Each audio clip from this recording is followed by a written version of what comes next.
पहले अगर मैं जम्मू कश्मीर लद्दाख के हवाले से बात करूं तो यहाँ से जो अगरुल्ला साहब, मियां अल्ताफ साहब नेशनल कॉन्फ्रेंस की टिकट पर कामयाब होकर अब लोकसभा में हमारी नुमाइंदगी करेंगे, उन्हें मुबारकबाद पेश करना चाहता हूँ। इसके साथ साथ और के लोगों ने बीजेपी के उम्मीदवार को वहां हरा के हाजी हनीफा जान साहब को जो कामयाब किया, वो भी अपने आप में एक बहुत बड़ी बात है। मैं करगिल के लोगों को और उन लोगों को जिन्होंने हाजी हनीफा जान साहब को वोट डाले करता हूँ। जहाँ तक मेरी अपनी सीट है, जहाँ तक मेरे अपने सीट की बात है, जाहिर सी बात है कि मैं इस अंदाज में आपसे बात करना नहीं चाहता था। मेरी ये उम्मीद थी कि बारामूला काउंटिंग सेंटर से डीसी ऑफिस जाके अपना सर्टिफिकेट लेके मैं आपसे बात करूं, लेकिन अल्लाह ताला को वो मंजूर नहीं था और बारामूला पार्लिमानी सेगमेंट के लोगों ने जो फैसला सुनाया है वो हमारे सिर आंखों पे। मैं जानता था कि ये मुकाबला मुश्किल होगा। शुरू में जिसके खिलाफ मैं इलेक्शन लड़ रहा था वो उसकी मुखालफत करना मेरे लिए ज़्यादा आसान था।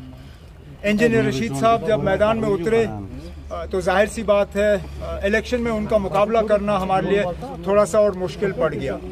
और जिस तरह का सेंटिमेंट बना, जिस तरह नौजवानों ने, हमारी माओं ने, बहनों ने इंजीनियर रशीद की रिहाई के लिए वोट डाले, नतीजा अब आपके सामने है। लेकिन चलिए, कभी कभार इलेक्शन में जो है हार जीत होती है। ये पहली मर्तबा मैं पार्लियामेंट का इलेक्शन हारा हूँ, अब आगे देखते हैं क्या होता है।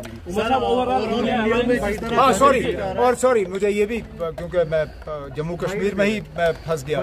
जहाँ तक मुल्क भर के नतीजों की अगर हम बात करें तो दिल खुश हुआ। हम शायद इससे ज़्यादा उम्मीद कर रहे थे, लेकिन एग्जिट पोल्स गलत साबित हुए।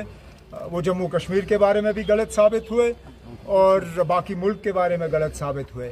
जिस तरह अखिलेश ने यूपी में किया, ममता दीदी ने वेस्ट बंगाल में, स्टालिन साहब ने तमिलनाडु में, शरद पवार साहब और उद्धव ठाकरे ने महाराष्ट्र में, और जिस तरह कांग्रेस ने राहुल गांधी और खड़गे साहब और प्रियंका जी ने, जिस तरह कांग्रेस की टैली जो है लगभग अब 100 पे वो टच कर रहे हैं।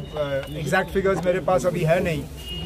कोई भी एग्जिट पोल के बाद ये सोच भी नहीं सकता था कि इतनी अच्छी परफॉर्मेंस ऑपोजिशन की रहेगी। बीजेपी जो 370 की बात कर रहे थे, जो 400 पार की बात कर रहे थे, अब उनको कोalition गवर्नमेंट चलानी होगी। अब इस वज़ीर आज़म के लिए, जिन्होंने अपने हुकूमत को एक डिक्टेटरशिप के तौर पे चलाया है, इस वज़ीर आज़म के लिए एक कोalition चलाना ये एक नई बात होगी। मैंने खुद कोalition चलाया है, मैं जानता हूँ कितना मुश्किल है कोalition चलाना। मैंने वाजपेयी साहब की कोalition में काम किया है। अब ये हमारे जो आज के वज़ीर आज़म हैं, मोदी साहब, ये कहाँ तक अपने स्टाइल को एडजस्ट कर पाएंगे एक कोalition के लिए, ये अब आगे वाले दिनों में हमें पता चलेगा। मैं इसके बारे में कुछ नहीं जानता हूँ। अभी तो अपने इलेक्शन से मेरा दिमाग जो है वहाँ से हटा नहीं। अब अगर किया है तो किया है। फिलहाल तो मुझे लगता है हमें जोड़ तोड़ की हुकूमत नहीं करनी चाहिए, हमें जोड़ तोड़ की सियासत नहीं करनी चाहिए। प्री पोल अलायंसेस जो रहे हैं, मेरा अपना मानना है कि प्रेसिडेंट राष्ट्रपति साहिबा को प्री पोल अलायंस के तौर पे जो है अपना फैसला करना चाहिए, और जो लोगों का फैसला है वो हमें तस्लीम करना चाहिए।